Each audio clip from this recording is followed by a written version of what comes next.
is risen. Yeah, it's an awesome story. After I've finished sharing this little section here, we've got the dance team are going to do something special for us. So I'd love you to reflect on what's going to happen.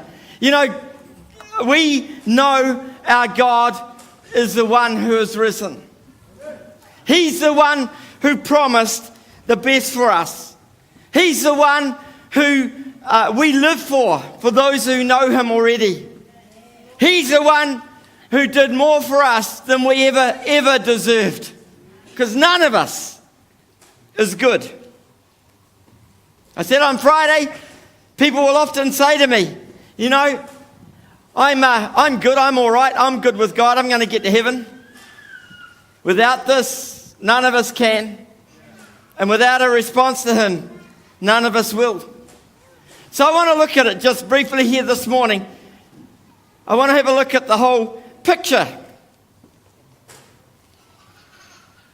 See, the reality is from the death, the crucifixion to the resurrection, we go from trauma, we go to exhilaration. And I want to look at what that looks like this morning. You see, we had this picture that was very, very well told by the drama team here this morning. Let's give them another big hand for that. That was an incredible script. We read these words in Matthew. After the Sabbath at dawn, on the first day of the week, that's today, it's on a Sunday. First day's not Monday like most of us think. It's today, okay? On the first day of the week, Mary Magdalene and the other Mary went to look at the tomb because they were really sad.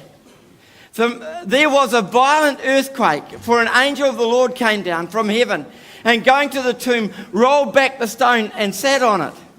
His appearance was like lightning and his clothes were white as snow. Isn't dazzling? Is the equivalent word we have for it.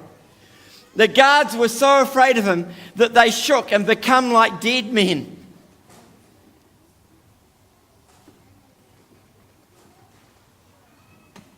The angel said to the woman, "Do not be afraid, for I know that you are looking for Jesus who was crucified. He is not here." Can we read this out together? He is not here. He has risen, just as he said. Come and see the place where he lay. Now that was actually really significant. Most of us read past that and don't think about that last little bit of what he said. So we're going to look at this. You see, the reality was the disciples did come. Peter and John and Mary came, and then there were others who discovered the story. And when they looked in the tomb, there was something that happened that revolutionized their thinking. Something that did something amazing in their lives. You see, the cross took on new meaning. The meaning that they had taken out of the cross, this is the saddest event in history. The one who said he was the God's son, the one who said he was going to rule and reign, he got killed. And so they believed that it was all over, that Jesus had failed in his mission, that maybe he wasn't even the Son of God, that all sorts of issues going on. But when they looked in the tomb, something was happening that was very different. And they came to a conclusion which Paul resounded in the words later in history. Just a few years later, death could not hold him. And so Paul says, "Where, O death, is your victory? Where, O death, is your sting?" You often hear this quoted at funeral services, and it's an appropriate thing. But this is the real center of the whole message. Because when those guys went there, they were not in a good space. You see, some really struggled to believe. And I think most of us are like that to some degree. I don't come from a Christian background. I come from a very, very anti-Christian background. When I became a Christian, I got beaten up for it by my family.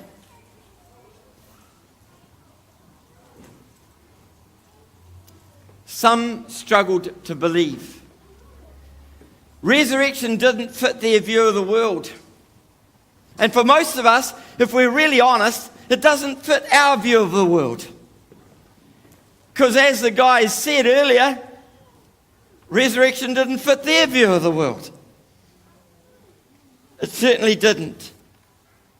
You see, when Thomas met up with Jesus, we have something that happened.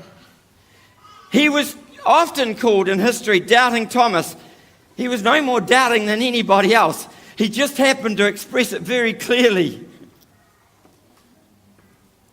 He had opportunities earlier in history, while he's around with Jesus, where he really, really believed. But he was in despair. But Thomas went from doubt to amazement, because Jesus came to Thomas. He was resurrected. And he cries out, "My Lord and my God!" And he wasn't swearing. He's proclaiming something that was the truth.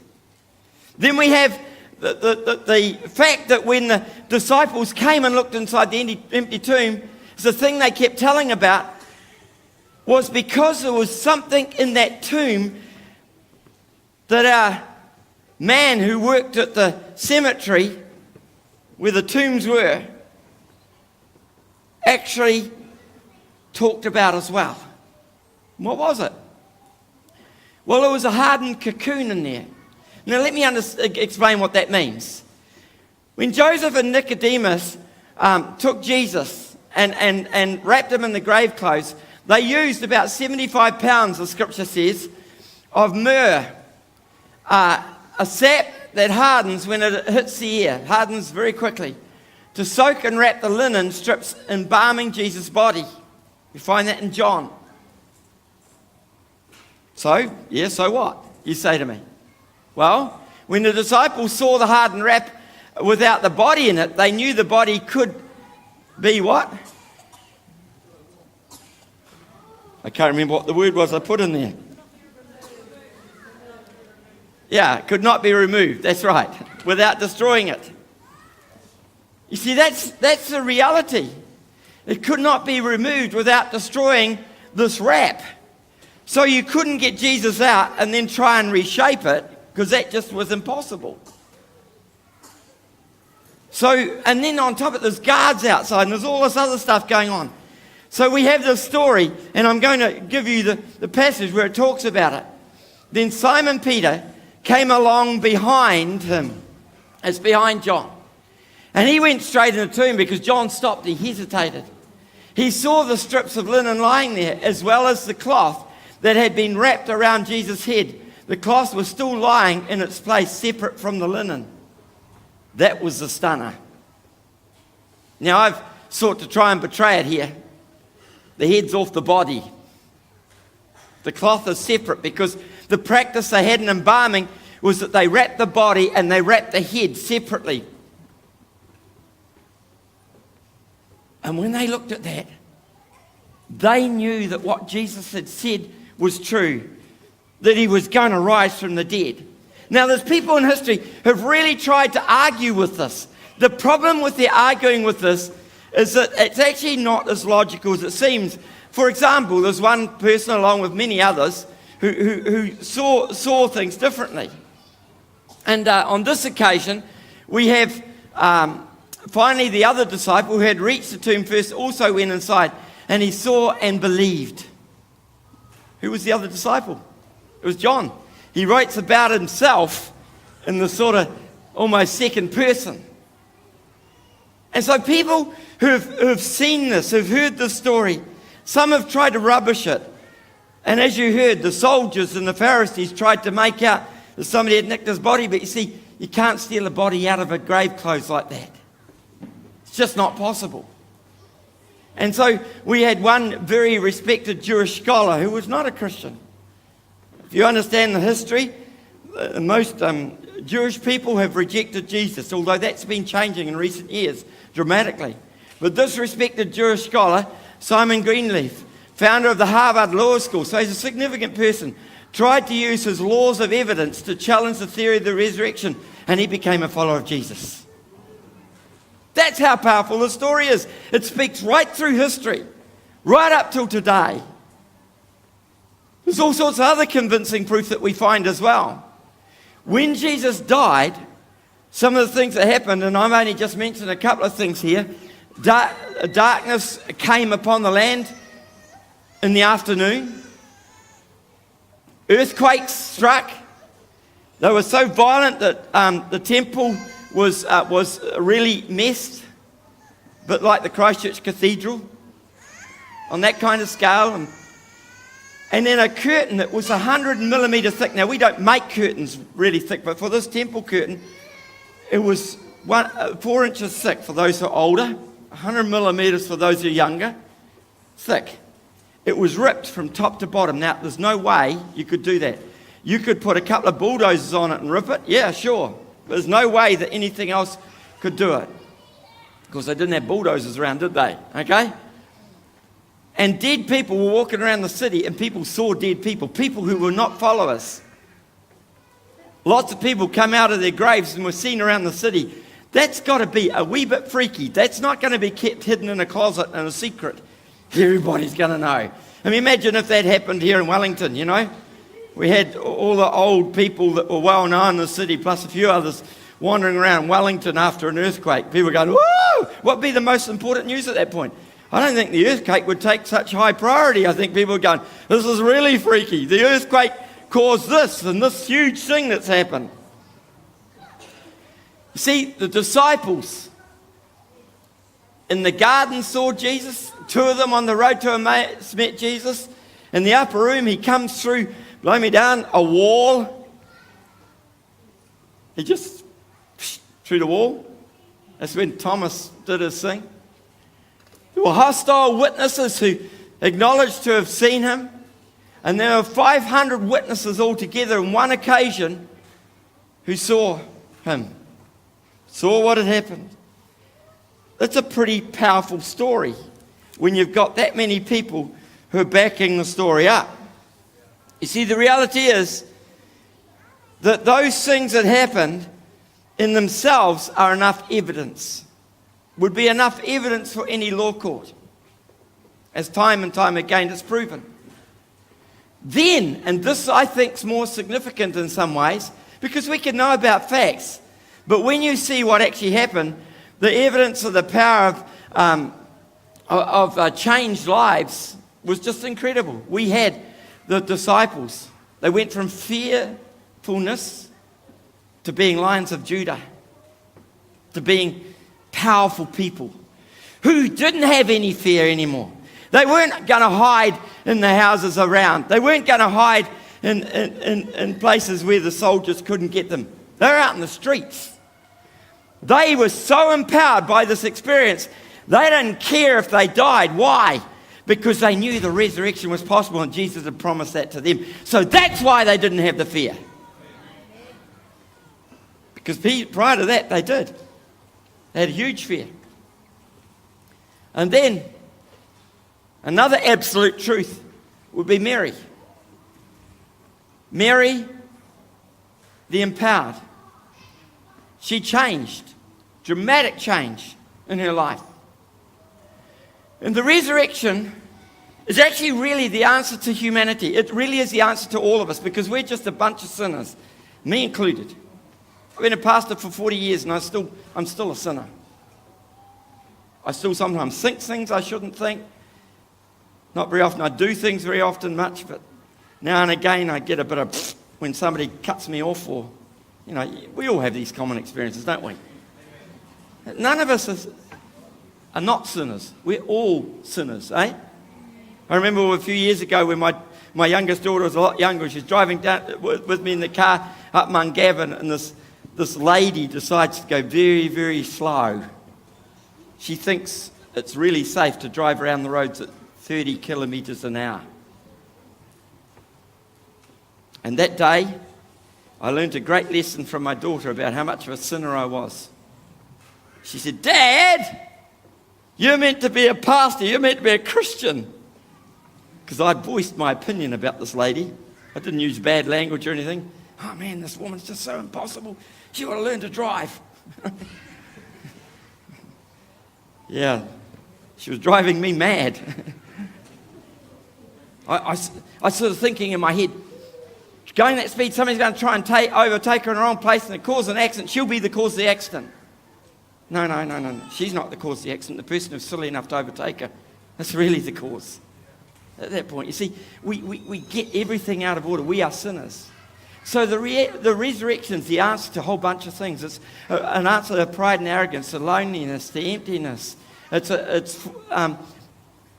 actually the answer for suffering and death, because we don't have to live with the despair of a loss of life forever.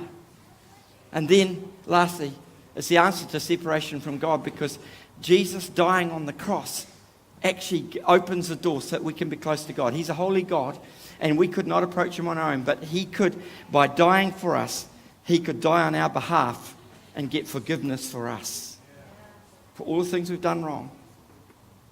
Don't you dare tell me afterwards you're a good person and you're going to heaven, unless you've been made right by Jesus. You see, we find these words.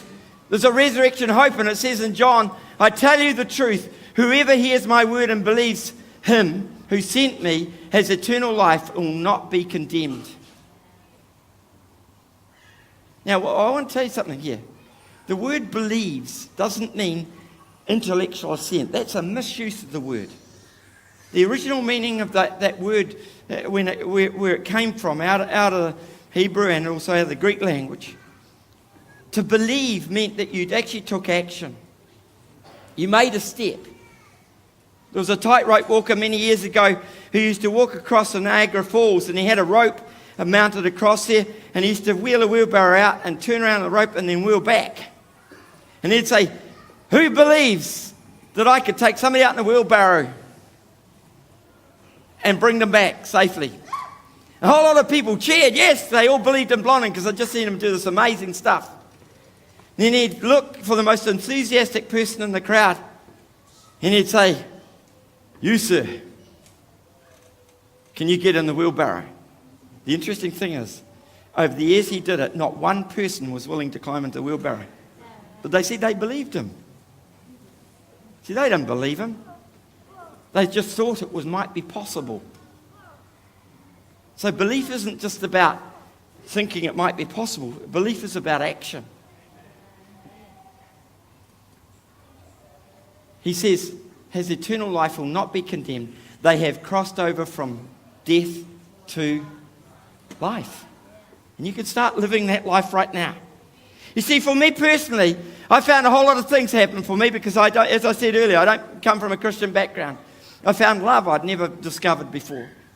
I found it in God's community. And yeah, sure, there's some people say to me, yeah, I know some Christians that are really bad. Yeah, I know some too. They're not going to heaven unless they do what God says. Going to church doesn't make you a Christian. I mean, it's no better. It's my favourite saying. You know, just because you park yourself in the garage doesn't make you a car. Just because you park yourself in the church doesn't make you a Christian. Same thing.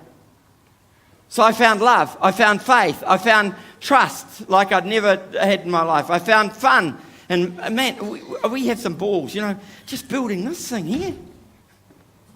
It was just fun. We have a lot of fun together. I found life in a way I'd never had before. I found family. I found adventure. I found hope. And I found heaps more. I don't need to unpack it anymore because some of you know the results in my life. You see? He's calling every single one of you.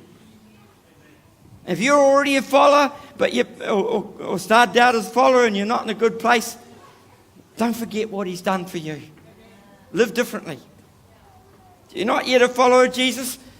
I want to say, we want you to think about the fact that you might want to make some kind of step to be his follower. Because it's worth it. Eternity's there for you. He says these words, follow me. He makes it very clear, follow me. It's about knowing Christ and the powers of his resurrection. That's what Paul says. It's about knowing Christ and the power of his resurrection. It's not just about believing and going to church. Actually, there's other things that God will do in your life that you wouldn't believe. I've seen God heal through me. I've seen God repetition. A lot of people in the church will tell you, and time again, God gives me words of knowledge about people, sometimes prophecies about situations that have come true. On Friday, there's a couple of you sitting in the building here who came forward simply because when God gave me words and I didn't know you, you know I didn't know you, God revealed something to you through the words that God gave me that morning. And He wants more for every one of us to experience the power of His resurrection in our lives, not just going to church. There's a big difference. So I want to finish with this last slide. He is risen for you. He's risen for you. The fact of the matter is, there is a cost. It's our living for His life. Amen? Our living for His life. As you came into the buildings this morning, what's on the signs over the door coming in? Somebody call it out. Welcome to life, welcome to church. Just give her a hand for getting that right. Amen? Okay. As we leave, if you look over on the door, it says live different. Because that's what we want to do. So right now, we're going to have the dance team do a dance for us. So let's give them a hand as they come.